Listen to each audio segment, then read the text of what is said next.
Welcome. We've got Paul, CEO, founder of Browserbase, here to talk to us about code to market. You know Hank, you know Gonto, and right before we started rolling, you two were fighting about SEO. You say it's fake, you say it's real. What was the thing you said that started this? My controversial take is that I don't think that doing SEO for Google and thinking in humans make as much sense as it used to be. And I disagree. I think SEO is the same thing as SAIO, you know? Like, if you're putting out great content with good keywords that people are linking to, it's gonna get pulled into the context of the model. Now, there's probably some like middle ground between the two. Like, I don't think we throw away your old school SEO strategies of putting up good content with keywords that rank, but you probably need to make it a little bit more ingestible, and it can't be as keyword stuffed as it was before. Like, the training data has to matter. But I still think if you're doing SEO best practices, it's still a positive thing. We don't need to throw away that rule book just to go make AI read our content. What do you think? What's the difference in the playbook though? Because I'm kind of neutral here. I would have sided with you, but I also know you're doing experiments on this. So do you have any experiments that are doing stuff? We do, and I think, like, first of all, I do agree that if you have content that is good quality, like, it will work for sure. But like, a couple of things that I think are different is, like, number one, now I don't care anymore about Google, it's all Bing, because all of like ChatGPT, Claude, they all use Bing API and not Google. And then before, I think the only thing that matters was being on the first and second position in Google, because who will click anything else? But now ChatGPT and Claude read the first 12 results. So then I care about being in more keywords in the first 12 results rather than being in just a few in the first or second. And then I don't know, I've been doing a lot of experiments lately. Like, we saw that if you have llms.txt, it works much better than having the sitemap. We were trying with questions. We're using Scrunch, like it's like a SEMrush for AI SEO. And for example, if you put the questions in H2s or H3s, it works better. If you have bullets instead of prose, it works better. So some of the things like bullets versus prose, it's the opposite to Google. Again, if you write really good quality content, it's still gonna help. But as similar with SEO, I think you have to push it a bit more to be shown with ChatGPT and similar. You know, it's funny, 10% of our signups come from AI, where AI had recommended somebody use Browserbase, which for being, 18 months old as a company, it's happened much sooner than I thought, considering how infrequently they run these training data, these training collections. So I think there's something there where it's like, I still always will just focus on quality. And I think if you're trying to squeeze the last juice out of lemon, then you're like, okay, put your questions into the H2, not in the bullets. That seems like a more of a micro optimization for me. But if you're a much larger company, you have a ton of content. But for startups that are, under 10 million of revenue, like, just focusing on quality, you don't have much, ammo to put behind all this stuff. I think you still can get really good results. And what's most important is that other people talk about you. If you can get outside of your domain, other domains, other blog posts, on the Hacker News comments, like in the discourse, that really helps, more content explode and more people hear about you, both through AI or SEO or also word of mouth. So in the end, there's so many ways to code to market, and I think you have to just try every strategy and see what works really well for your company. 100%. I do agree. I love the idea of like mentioning, like, one thing we did with one of our customers at Hyperdose was starting to do deals with companies. Like, hey, if you do a list of the top 10 companies that do blah and add us, we'll do the same and add you. And some of those cross references then help a lot to actually be shown. I'm not excited for just the new wave of spam AI SEO stuff. It's just like 2005 again. Yeah. In one of the companies I work, because we didn't want people to read that shitty content or good enough content, we actually created a path that was hidden blog. So the idea is like, it's not linked from anywhere except for the bots for LLMs. Yeah, it's interesting because like maybe going off this of like these new marketing tactics, like I think being polarizing is really important right now, right? Especially as social media algorithms, if you are going on LinkedIn, X, Twitter, you have to be, I think there's a lot of incentive to be polarizing. I think in our space, in developer tools, like being polarizing can actually be really bad. You don't want to be seen as like the really polarizing startup. I think developers kind of react negatively to that. But you also need to thread that line where people are engaging with your content, both positively and negatively. And I think we've done a great job with that at Browserbase. I think that we've like pushed the limit a little bit on like what's you expect from a dev tools and infrastructure company, like what we do, but also not gone too far where we alienate our audience. I think I'll reference Cluely, which I think is an amazing marketing and copying company. Like if you read the manifesto, it's some of the best copy I've ever read in my entire life, and Roy's great. But I think if Roy was in dev tools and Cluely was selling to dev tools, it wouldn't have had the same effect. I mean, you look at the developers who engage us and they really, really hate it. And that's part of their strategy. But when you're polarizing, you have to be polarizing in a way that doesn't alienate your core audience. And I think that requires a lot of deep customer empathy for what in our case, developers really care about. And we've thought about that a lot. And I always try and push the limit a little bit. You know, if you're having a few haters in the comments, it means you're doing something right, but never too far where we completely destroy our audience for views and clout. That's never our goal. What has been your role in that? Like, as a CEO, what has been your role in setting, like, how you show up to the world on X, on thinking of the marketing strategy? Like, how involved are you? What things you care about and what things you don't care about as much? Before we say that, on the debate, I'm going to side with Paul just because he used code to market in a sentence. Yeah, we never asked you.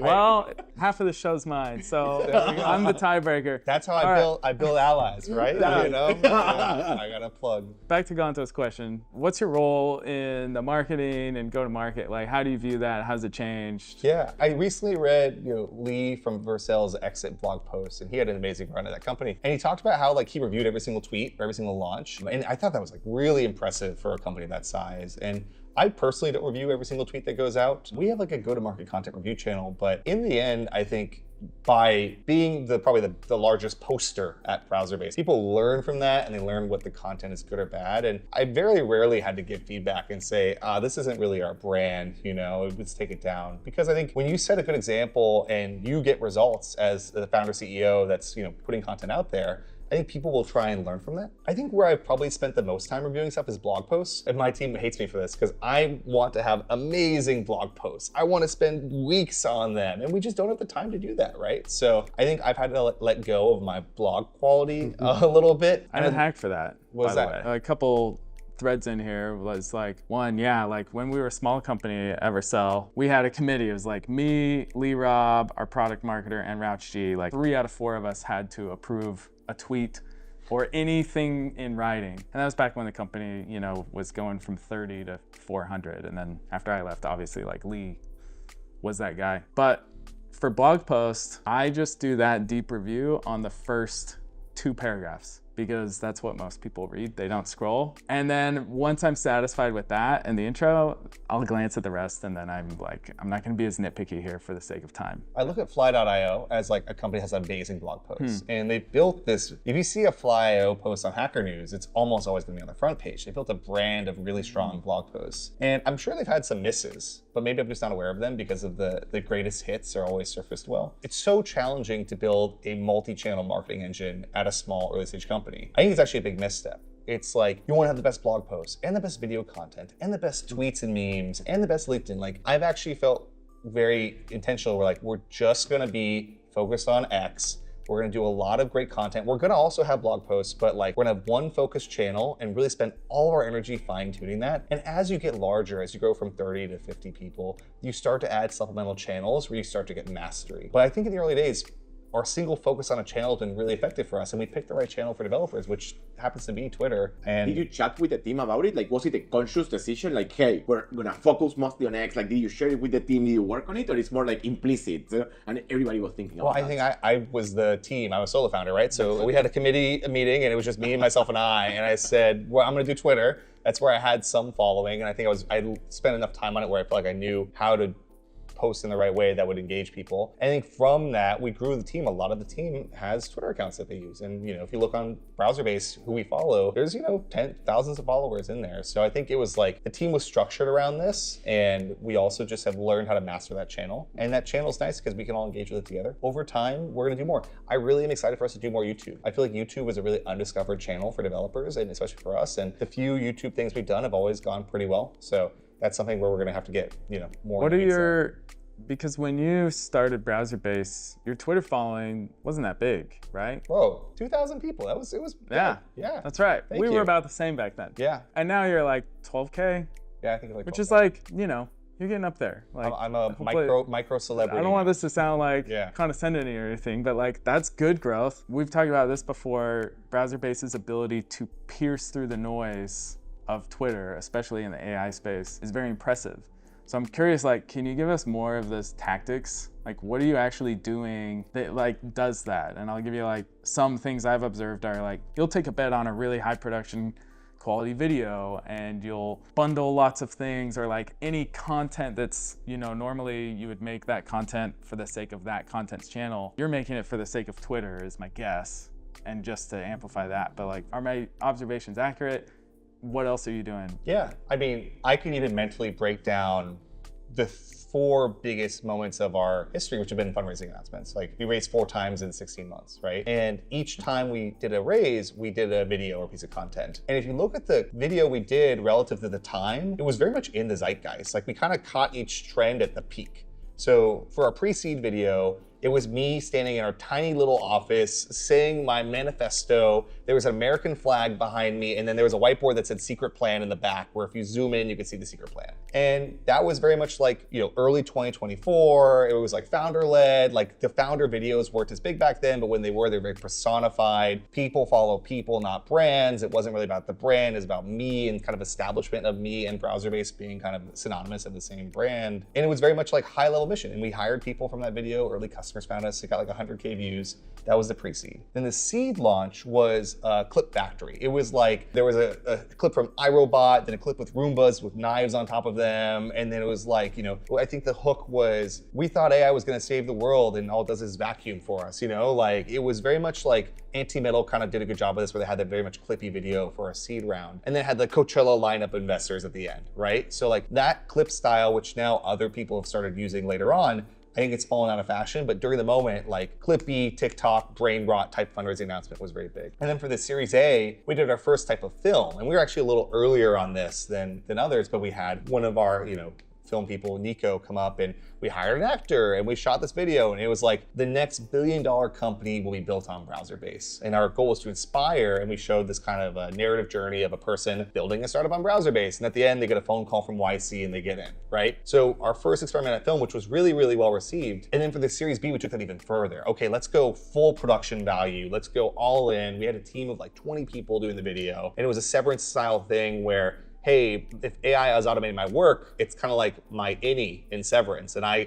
outie is benefiting from that, getting promotions while my AI is doing the thing. And I think like each of those videos and themes have really followed a trend at the right time. What you want to avoid is actually being cliche. Like, I would never do a clip video like for any sort of announcement now. Like, that's so dead now. I mean, I actually think films are going to be dead probably in the next 3 months or so. Like, I think I'll be kind of tired to see, a film. YC companies doing films means that it's already kind of over, right? Where did you get the ideas from? Like, did you see others and then like you saw very fast and then you copied them? Or were you actually one of the first that were doing them? And where did they come? Like, was it you? Yeah, I mean, like, I think there's certainly inspiration, right? I don't think it's blatant copying, but I also saw that those channels worked. I understood why. Like, why did a series of clips from films and TV shows work really well during like mid 2024? Well, it's very attention getting. Like, there's so much video happening. You want something that's gonna like tackle the ADHD brain, everyone's gonna pay attention to it. And then people got kind of sick of that, and they started preferring more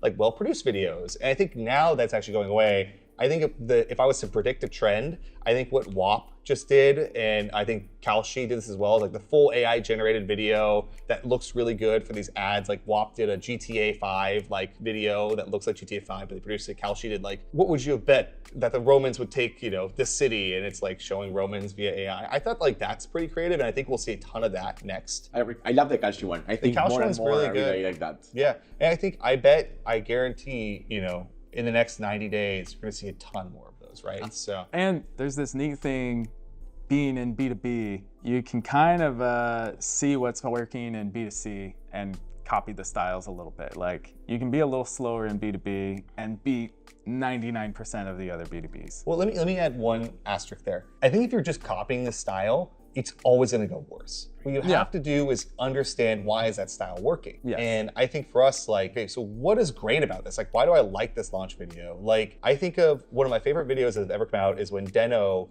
announced, their video, and it was so good because they were like, "Hi, I'm so-so, I'm the creator of Deno," and it was like this like founder-led video, which was funny, and I remember it because I remember someone plugged in a flash drive and it flew through a wall, and it was just like so memorable. And I think that worked well because there were so many micro viral moments within the video that you can like latch onto and repost and say, every piece of content has to have like an LOL, WTF, or OMG reaction. Your BuzzFeed reactions. Yeah, you gotta have the BuzzFeed ones. When do you think about these things? Like, I saw the same videos as you. I think you're terminally online, like me, like all the time online looking at things. When do you start reflecting about the things that you see? Is it when you go running? Is it when you're in the computer reading the tweets? Like, how much time do you spend a day on Twitter just looking at these things? Yeah, probably too much time. I don't like having an active reflection loop. Part of my job as founder and CEO of this company is to understand what's happening in our space. And that means I have to stay aware of like all the things that are happening. And I think over time, I have a team that now brings stuff to me too, that they say, this is really cool. And we go over, why was this cool? And try and understand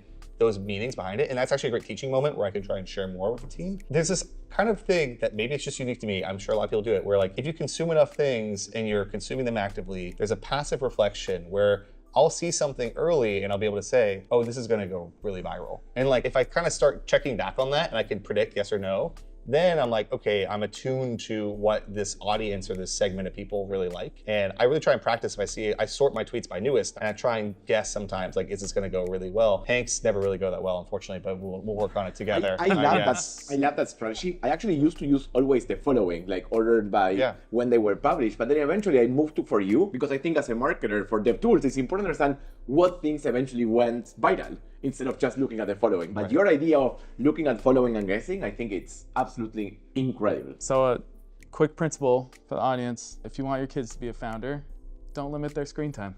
The iPad babies are gonna be the next YC Mafia. The best. Yeah. Do you have tweets that you spend an hour writing? No. Like how you never? Like are you more like a fast tweeter or slow tweeter? Because we have both. My worst tweets are the ones I took a lot of time thinking about. My best tweets have always come out in like 5 to 10 minutes. Like that's opposite of a lot of people we talk to. Like we talked with Colin from Clerk. He was like, I spend an hour writing a tweet, but then I met with Levels IO and he was telling me like, I just do a brain dump, even if it's poorly written. Like I don't care, I'll post it. Yeah, I mean, it really just depends on the topic. Like, I think if I look at some of the most viral tweets I've had, I had one where we talked about building a healthy grind culture at Browserbase. I took a picture of our office and said like, oh, we're working on a Saturday, and people were replying like, oh, why are you working on a Saturday? And then I quote tweeted the next morning while I was like having coffee and saying like, this is what's important to me about this topic. I think when it comes authentically out, people engage with it quite a bit more. As soon as somebody sniffs a little bit of inauthenticity in your content, it just becomes really hard to engage with it. I don't want to engage with someone who's just like faking it on X. Like when I see someone putting themselves out there vulnerably, I think it's much more compelling. You cheer for the man in the arena, right? And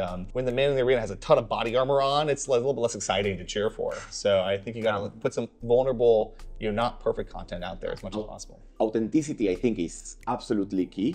I think something interesting about that though is so I think for a lot of people, when they write in a context, like email especially, they're inauthentic. Their default is to become overly formal or wordy or whatever. And I think a lot of that carries over into social media and whatever. It sounds like you're the opposite of that. And so that's an interesting thing, I think, for people just to know and recognize about themselves. It's like, hey, is the first thing that comes to mind in this context the authentic thing that I should just send? Or is it the overly formal, like, dear Twitter followers, and you should hash it over and really think it? Because there are two different types of people that way. But what I've seen that's different on that sense, I think a lot about people who are speak to think or think to speak. Like there's people who, to think about something, they will speak with somebody and then rumble and then they will get to something. And there's others who are thinking solo and then eventually they'll speak. And I think the people who are think to speak are more formal, maybe spend an hour. The people who are more speak to think, that have to talk to others to get to idea, maybe are the ones who like just tweet something in 1 minute and then they'll see what happens. Yeah, I think a lot of the desire to be perfect in copy comes from a fear of what happens if it's wrong. Like, what if someone says, you're dumb, or that's a stupid take, or whatever. Happens to me all the time. And like, I say, okay, that's cool. Yeah, I think over preparing content comes from a fear of like, what if someone doesn't like this? And as long as you're like authentically okay with what you're posting, and like, I like everything I post, I like and believe. Like I would never post something I don't believe in truly. Because then if someone rejects it, or if I get like ratioed to hell, I can stand by that piece of content and say, oh, well, I really believe this. And it gives me a little bit more protection from all of that. I will say, on speaking authentically, all of my emails I've been writing with Whisperflow recently. I should say that's a tool I really love. I love Whisperflow. So like, I just hit that function button, I just yap at my email. It really, actually, the emails come back really positive. Like, oh wow, that sounded so authentic. I do this for all of our customer refunds. Like when someone cancels, I send them an email. And I just sit there and I go through like 50 of them. I just like Whisperflow a message about like, hey, sorry, it's gonna work out, thanks for the feedback, whatever. And the response rates are extremely high because it just sounds like I actually wrote an email and people connect with that. You talked a lot about launch events. You talk about like your pre-seed, your seed, your A, your B. How important are launches in the past, and how important do you think are launches going to be in the future as part of your marketing strategy? Yeah, well, they certainly can't all be fundraising events anymore. We play. You can launch a product. Yeah, a new thing. Like, I think we're certainly going to try and move more towards launching actual products and relaunching products. I don't think I'm a fan of the launch weeks. I feel like that's too much. I like launch days, I like singular days. With our Series B launch, we launched like 25 different things, but people remembered the new product we launched and the the fundraising event we did. We did stagehand Python, we did organization, we did all this stuff. So I actually think we may have launched too much on one day there. And there's a balance that we're still trying to strike in terms of how much we launch. But I do think trying to focus your energy around a single thing, you can only get the world to care about you for a few minutes at a time. And as much as you can, I really try and focus our laser beams on a singular day or moment, because that's when we can get our investors to support us, our friends, our employees, our customers, they get an email that day. So I do love the singular day launch. I do love accompanying it with like a little growth hack. For the Series A, we had a plane fly over the city with a Browserbase banner, cheaper than a billboard, I'll let you know. And what's pretty funny is like, I don't think anybody really saw the plane. I think you saw this, but people were tweeting about it. Like probably like 50 people tweeted about it. We flew it over OpenAI's office and did laps. And it was just like, okay, what happens here? Like, let's always do something zany or something different with a launch to just try and find some interesting alpha in, trying to pierce the noise. Yeah, get in front of people. Exactly. I love this point of like, okay, it's a launch day because we can get everybody to talk about us at that specific point in time. But something that I think a lot about is sometimes like you do a launch, you get some users to come, but then you come back to baseline and it's the same number of people. How do you leverage the people who come through a launch day so that then they can invite other users, or you can use that fame for the future? Because otherwise it's like peak baseline. Yeah, if you have a launch and come back to baseline, you have a bad product. We have launches and they come back down, of course, but it's never back to baseline. And that's because you don't have product market fit. Like, you should be able to add additional users who will talk about your product and then, continue to, refer people to your product. So I think that if you have a launch and it comes back to baseline, you need to reevaluate your retention, your growth loops, like the usefulness of the product, or even like the size of the market. And I think it's like a hard reality to face, but it is genuinely true. You should launch something and see for the next several months some increase in growth in aggregate. And for us, that's always been the case. I think it does, if you're a more mature company and everyone's already heard about you, maybe doing a big launch and that will come back down to baseline, but that means you have to launch newer products. You need to have more reasons for people to re-engage with you. Growth does decay, right? And you do have to keep pushing stuff out every single month, every single week. You have to have some piece of content, but the product-led growth, the product does lead the growth. And that's gonna be the thing that people talk about. I don't really want people to talk about Browserbase for being, oh my God, they have an amazing brand and marketing motion. I want them to talk about it saying they have a really good product that's important for our needs. And you can delude yourself a little bit and think too much about the marketing and brand. It's a very important part, but the product and the thing you're actually building that people pay money for, that is the core of the business. And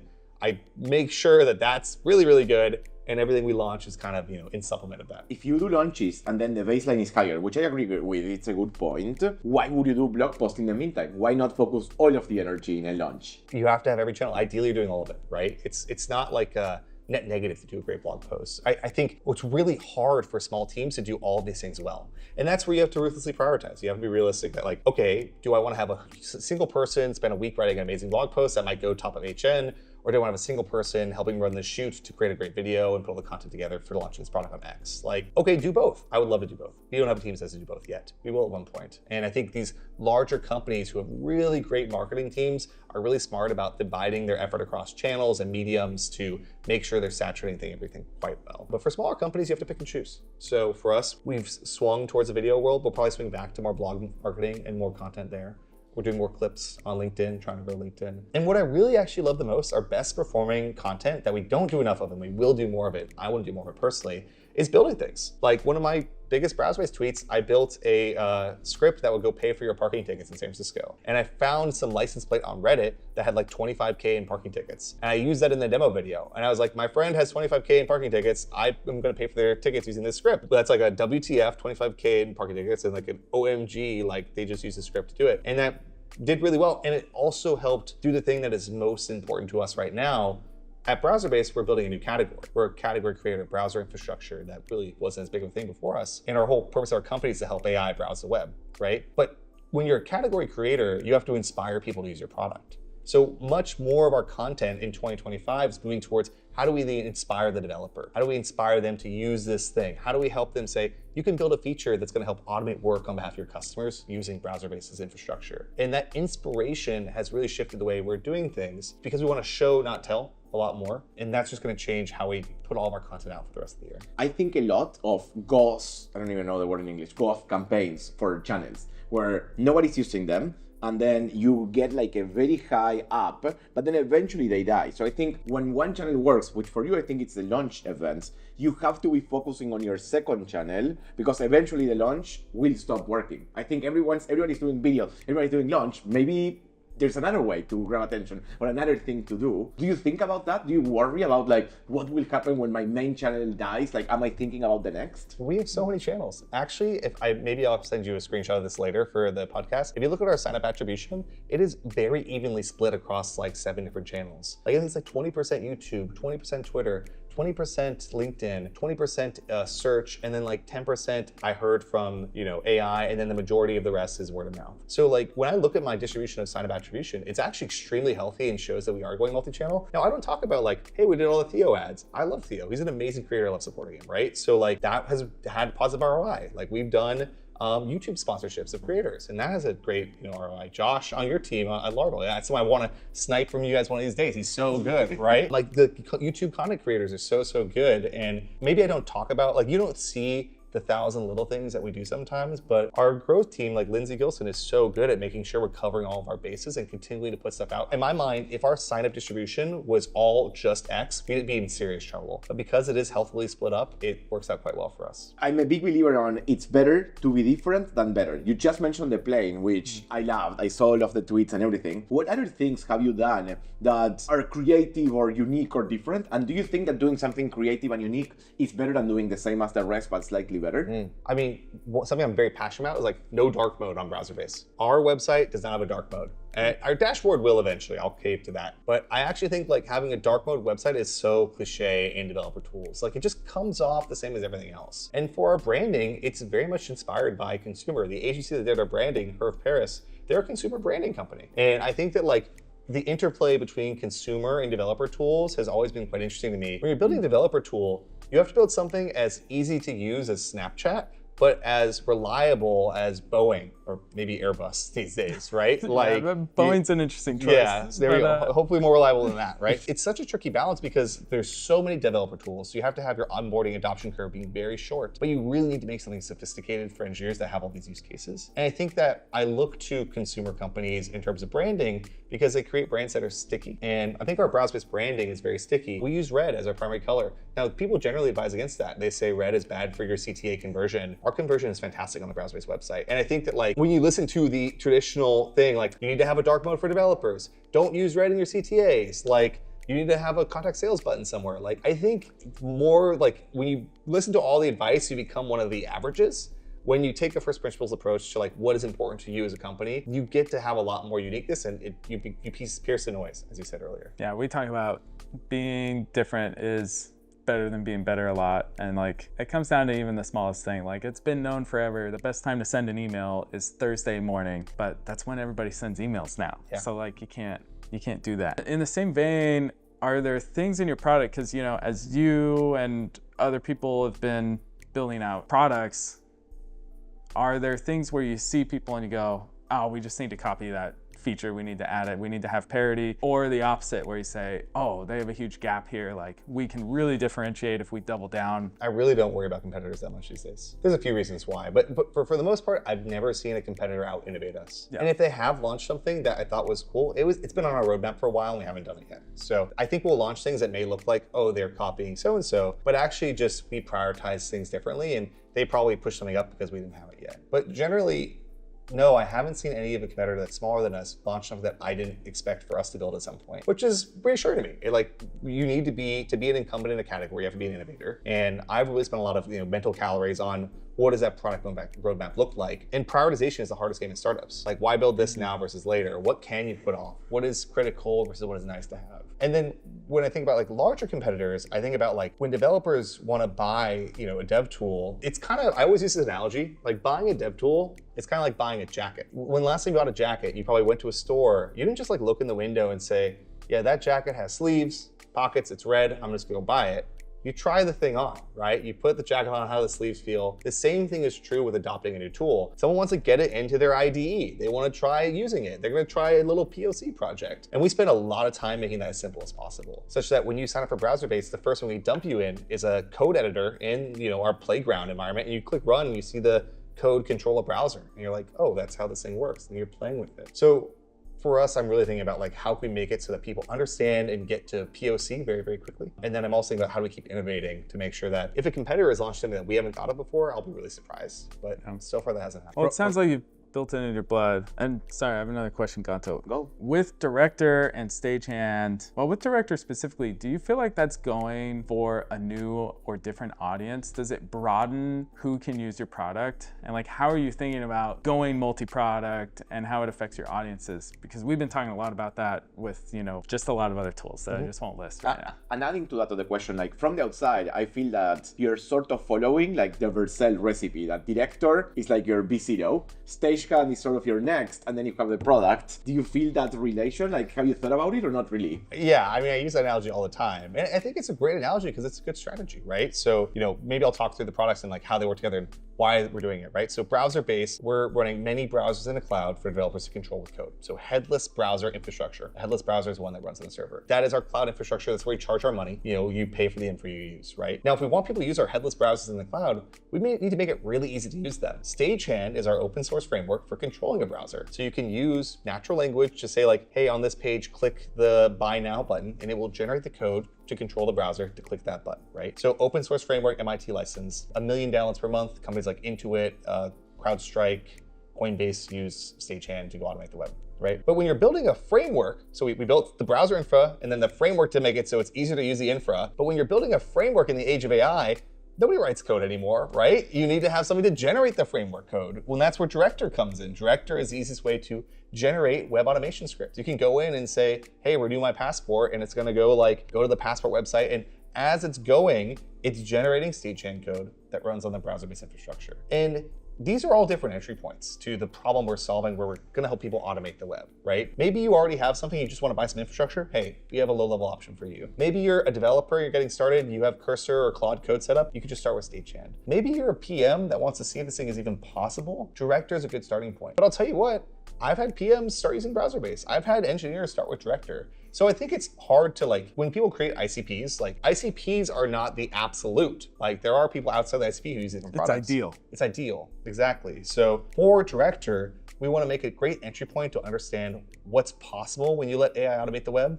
And Director is a really nice interface for that. And of course, when you're building a framework in 2025, you absolutely need to have something to generate that framework. If it's not integrated into Bolt on its own, or if it's not integrated in Lovable, are they going to generate your framework code? Talk about AI SEO. If I want to have more Stagehand in the world, I need to make it extremely easy to generate Stagehand code.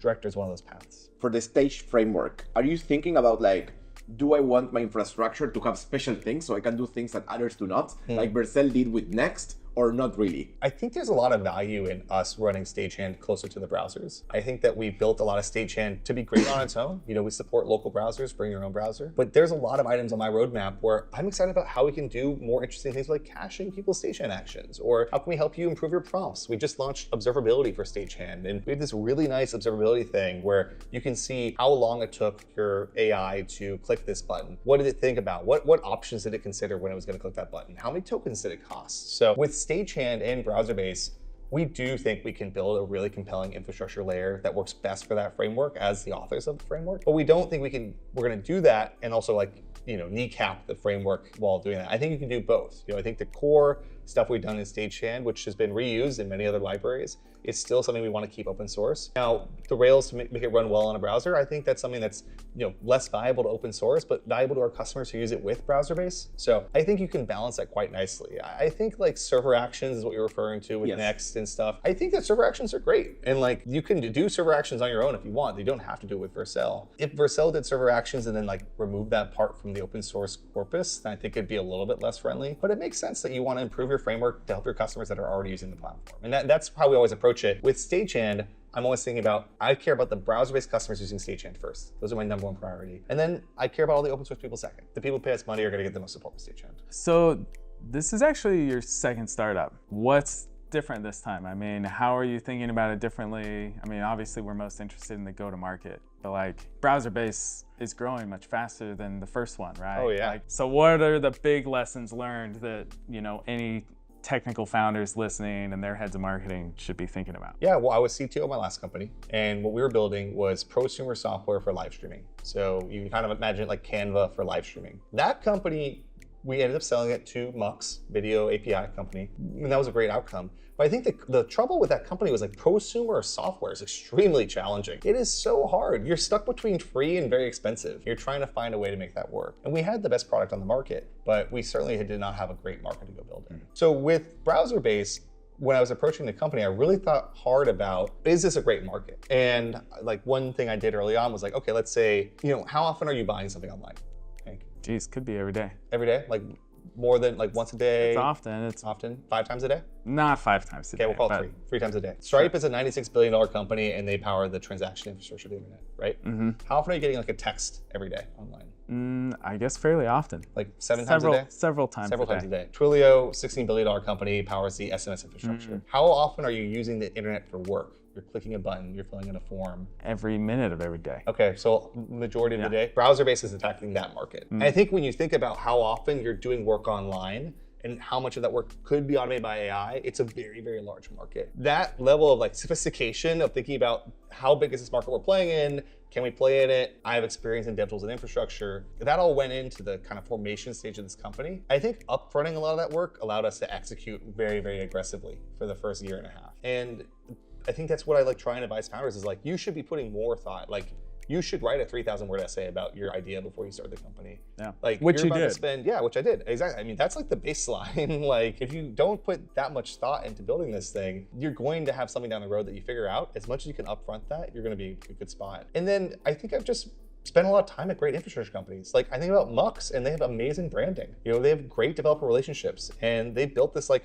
a warm and fuzzy brand in DevTools, which is very challenging to do. I was early at Twilio. Twilio did some of the best DevRel stuff you've ever seen. They invented the 5-minute demo and usage-based pricing and all these different positioning things. So I think by studying great companies in the category, but adjacent sectors, and then also having kind of like first principles thinking about why this company is gonna work really well, that is the recipe for success to really kind of go out and build a great company and do it in a straight line where you don't have to kind of pivot and zigzag. We see all the time, companies coming to us for advice and they just don't have the TAM. They never thought of it. They did follow the advice of like, oh, build something you would love to use or that you're passionate about or that you would find value out of, but they didn't do those extra steps.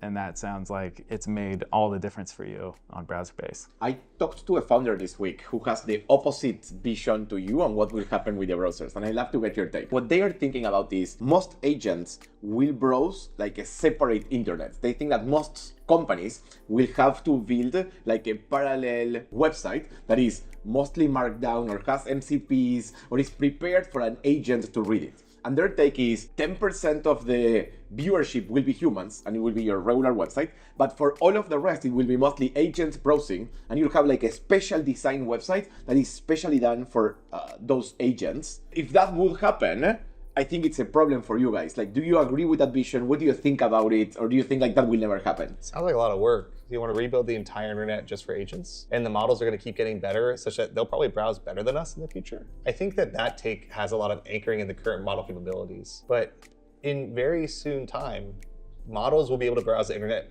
in the current form better than you and I will. And I think that you have to imagine the model capabilities get better and better. I'll use an analogy. We have all these roads in San Francisco, and we have a self-driving car. We have Waymo driving on these roads. Now, it would certainly be more efficient for us to rebuild all the roads of San Francisco for Waymos, or maybe have a Waymo lane, but I don't think we're ever gonna do that. If Waymo can navigate the roads that we currently have just as well, if not better, than the people who are driving them, you don't have to rebuild the roads. You can continue to have AI use the infrastructure that already exists. And sure, like AI might do the majority of the browsing. Guess what? We're gonna be the slow ones on the internet. I think also, like, if you ask a developer, hey, you have to have the mobile app version and you've got to have the thing, and now you've got to build the AI version. Well, guess what they're going to use to build the AI version? They're going to use AI that has to be able to look at the dang page to make the AI version. So then you don't even need it anymore, I think. It was just interesting It's because it's the opposite. It's a super common take. I get emails about it all the time. And I think those people, like, they are approaching the now and they're going to build something valuable. There will be AI first primitives for, MCP is a great example of this.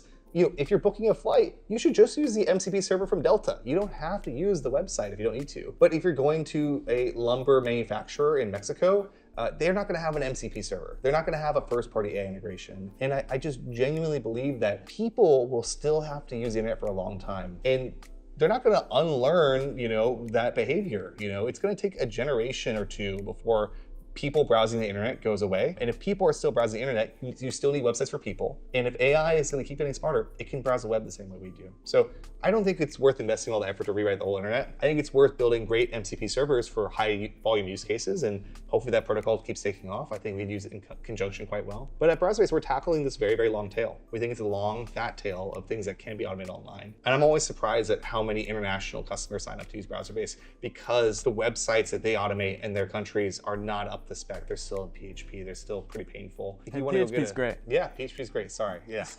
Fantastic. Yeah. The hottest stack in most modern, for sure. But if you go get I have to go travel to India soon. I have to go get an Indian visa, e-visa. That website is a great example of a website that can be automated by AI without rewriting any of it. It's super painful to use. How much is your team using AI in their day-to-day? And what are they using it for? Is it more for support? Is it more for marketing? Is it more for the engineering team? Is it for all? And how much do you encourage the team to use it daily as well? Yeah, we hardly use it for marketing. I really hate AI copy. So for the most part, I really discourage use of us having AI write our copy on our website. I think it's just so easy to smell that out. And when I read AI copy, I just don't like it. Yeah, the M dash is give it away. We use it quite a bit on engineering. Our engineering team is all using AI to code gen and also review code. I think it's funny because we have a lot of engineers who are kind of like converts. Like the previous were like anti-AI coding, and then like they've fallen in love with Cursor, and now they're like, what was I doing before this? So that makes me very happy. And then on support, like I built a tool recently where I use Claude Code to call our database, our support messages, to try and help triage things and like create reproducible scripts of what's going wrong. So I think we're using AI to generate internal tools to help our customers better. That's been quite cool. So it's mostly an engineering world. I think I'm very wary of using AI on the marketing side. I think I would use it for video editing. I don't think I would use it for generating copy. I would definitely use it for images too. So on the engineering side, besides Cursor, what else do you use? Like, do you use any of the reviewing platforms like CodeRabbit or something like that? Any specific things? Yeah, we're using Claude Code. We have a few more things, but mostly just the code gen tools. Like, we're not super fancy there yet. We could be more fancy though. You can get AI to write copy like a human. You have to pick which human. You got to put a lot of work into it. But I'm starting to have success there, and it still takes a little editing. But if you work at it, you can get it to be a ghostwriter. But probably not worth it. Is that why your emails have been sounding off to me recently? No. Is your AI is finally trained? I thought you were mad at me, but maybe it's just your AI. I've been using what he does for most of my content. I do Whisperflow. Yeah. With deep research sometimes. And then I do upload. So I created like a doc. There's a 20-page doc with good examples on how I sound, bad examples of how I don't want to sound, and sections. And I think that plus Whisperflow plus deep research has been pretty good. I've actually changed how I write because I was pretty early on after GPT, I started getting that questions because I'm a very structured, I'm not like a formal writer, but I have a very structured, like concise way of writing, and I use lots of bullets. And I got asked enough that I was like, I need to change it up a little bit so that people stop asking. So I have more run-on sentences, more tactical typos to throw people off so that they know it's me. Yeah, you have to speak in rhymes a little bit. Yeah. Do you guys want a quick preview of our first out-of-home campaign? Yeah, sure. We'd love it. Yeah. It's just what they call wheat papering, where they put posters up, and we're doing it in New York City this week. And one of the key messages that we're going to try here, I'd love to hear your feedback on it. It's a red poster. It says Browserbase on the bottom. and it says, ask your AI. Now, you may get the reference, right? Yes. Yeah, This. it's really And I think that what's cool is like, I hope somebody says to their AI, what is Browserbase? Because when I've been testing that prompt, you get just the most amazing sales pitch. Yeah. And I'm really curious to see how well that goes. Of course, it'll be accompanied by 3 or 4 other posters that are more like headless browsing infrastructure for developers or browser-based, automate the web. But I really am like playing with the ask your AI. I think we want to bring that back because if you're asking your AI about Browserbase, it's going to say really amazing things. It's a very good callback. I love the Ask Your AI. My question is, will it work in New York? Like in here in SF, for sure, I think it will work. But in New York, I don't know how many people know of that one. But you don't have to know about it. You know This is the a reference to Twilio's Ask Your Developer campaign, which was great. It was also 10 years ago. But to me, this works because it doesn't need that works regardless. context. Yeah, I love it. We'll see. We're putting it outside of an event in New York, developer event, and we're going to try and paste the outside. So we'll see how it goes. I think we should follow up in a couple weeks after this thing goes out and see. Oh, see how it performs. this thing's gonna take a few weeks to get out. Oh, that perfect. campaign will have been live by All the right, time we'll this is do a published. quote tweet with this, and I'll tell you the attribution from it. One thing that I did in New York, maybe useful for you, that was very cheap, is like if you want to do it in a conference in a certain section, you can actually pay for ads on the taxis only when they are in a specific section of the city. So what I did was, for all of the taxis that were moving around like 3 blocks away from the conference, as soon as they arrived there, it would show my banners and my ads. There we go. So like they were moving around all of the space. Like that's a really good way also to get people to see it as it's moving. Okay. Yeah. This is another great hack because if you spend enough of your funding, you'll have to do another fundraise, which will lead to another launch, and those have gone really well for you. So. Surprisingly, we raised a lot of money, but we're a pretty efficient business. Haven't touched most of it. I mean, the interest rate from our most recent round just paid for our Hawaii offsite for the whole team. So, the easiest way to go make $1 million is to raise 20 and then collect your interest. We'll close it for today. Thank you for coming and thank you for so answering much. all of our questions. Yeah, thanks for having me, and I hope everyone got to enjoy more about the story of Browserbase. Yep. Thank you.